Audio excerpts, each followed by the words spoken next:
Alright, everyone, welcome to episode 7, part 4 of the whole brain chart. So, in today's topic, it will be about integrating memory for growth and healing. In the previous parts, I discussed the integration of left and right brain, upstairs and downstairs brain, and we have covered 5 strategies to achieve this integration. In this episode, I'm going to cover 3 main points: the myth of memory, types of memory, and 2 strategies to integrate parts of memory. Again, I remind you about our goal of the whole brain chart is to balance between parts of the brains and help our kids take advantage of all parts equally. Before we start, let me give you one scenario which will be dealt later. While your children lived in harmony with each other, one day they have got nervous without specific reasons. This feeling simply emerged out of nowhere. His parents asked him, but he didn't know or provide any clues. How should you as parents handle this problem? Before we discuss any further, let's review some myths of memory first. The first one is memory is stored properly in different categories, like in different drawers, and information is easily accessible when needed. So the truth is that memory is not about this. It is about associations. It's an association machine, and our memory simply store information, ideas, image, sounds, and then once this similar information occurs again, it triggers memory to occur. Simply put, memory associates certain things with the past experiences. For instance, you ever sat on a couch with your friend. A few years later, you suddenly saw the couch again. What would you feel? I bet you remember the time with your friend and you somehow experience sentimental feelings too. Memory also associates all sorts of experiences associated with that couch, like your parents sitting on the couch, talking with you, you using the couch while watching TV. It's not that you suddenly remember the image of the couch without certain triggers. So memory is the way an event from the past influences us in the present. And this is the most important point.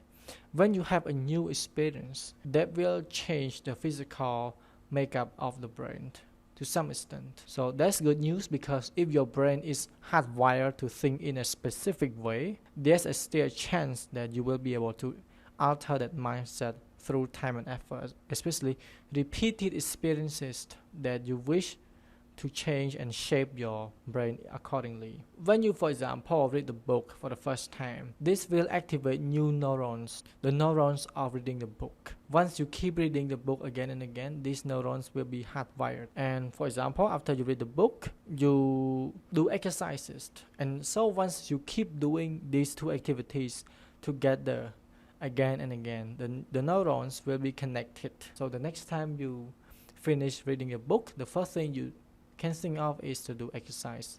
And this is a very powerful hack to creating new habits. The second myth is that memory is like a photocopy machine. When you call up memories, you see exactly what previously happened. And the truth is quite the opposite. The information retrieved is often altered or modified from the truth. Sometimes the act of recalling the past can change the truth to a significant extent. Now let's talk about the types of memory. When you prepare for lunch, have you ever sat down and asked yourself what you should do first? Generally no, right? You quickly lay down the table, plates and spoons, put the rice on the plate and arrange food in the middle. It's an automatic process and comes quite subconsciously, and that is called implicit memory. The other one is when you want to remember each step from start to finish. You need to think. You have to call back chronological, like sequential orders of information from start to finish. Then you have to use explicit memory. And implicit memory begins to develop before we are born. So if your wife is pregnant and you sing a song to her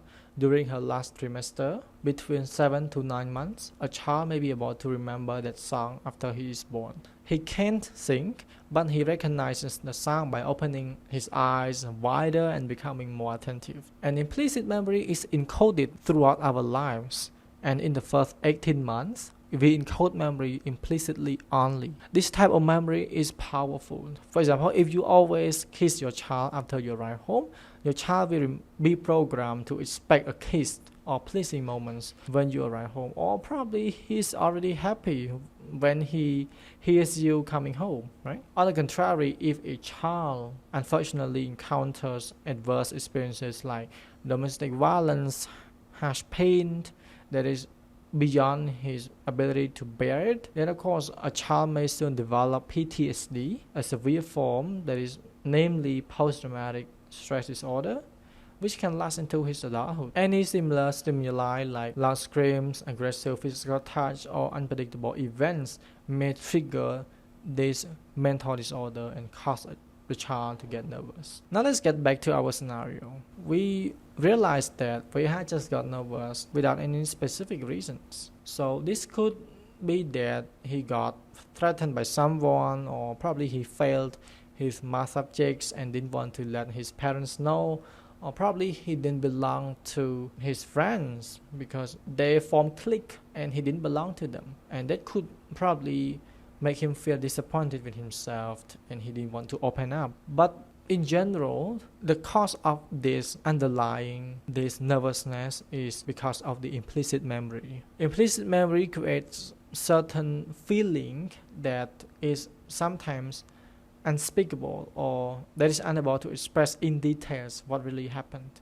It just created that feeling. We have to turn implicit memory into explicit memory so that we can be intentional in dealing with the problem. So now I'd like to introduce strategy 6, replaying memories. In this strategy, you can have your child revisit that painful moment by telling a story. Probably you can tell a story yourself if you know your child's story, or you can just let the child tell a story himself. And then the thing is to ask your child which parts of the scenes or the incidents he wants you or himself to cover. You can ask him to be a DVD player. That means he can have control over the whole scenes, which parts he wants his audience to hear, which parts he wants to skip. As long as you can engage your child in revisiting the past moments, especially the painful moments, you allow your child to embrace the reality and to face the truth that this happened to him.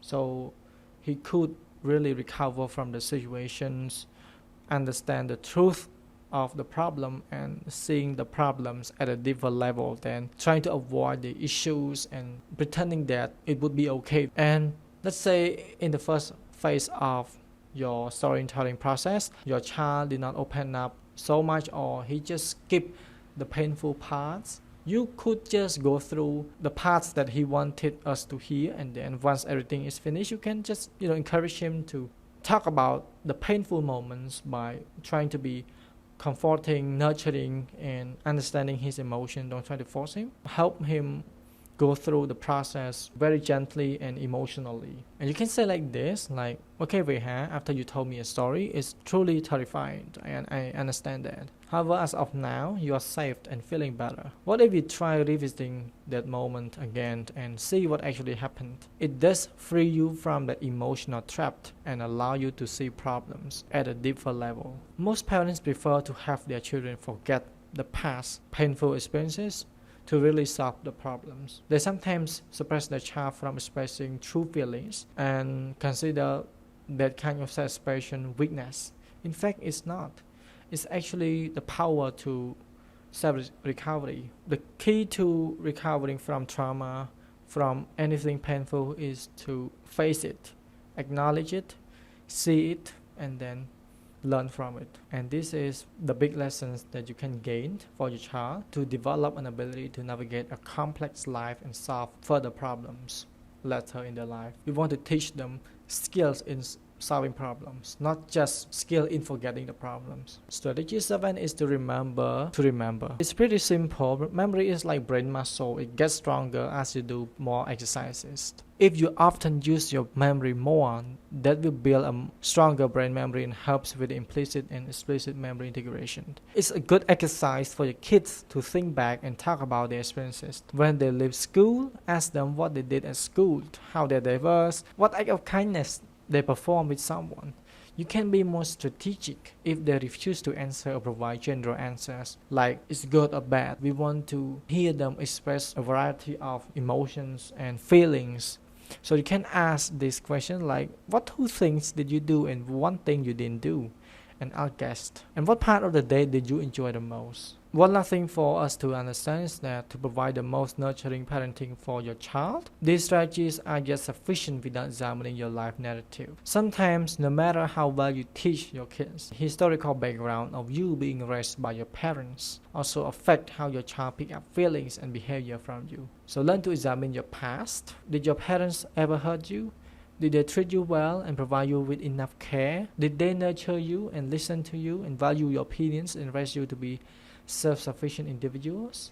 Sometimes you show certain behaviors unaware that they will be picked up, learned, and followed by your children.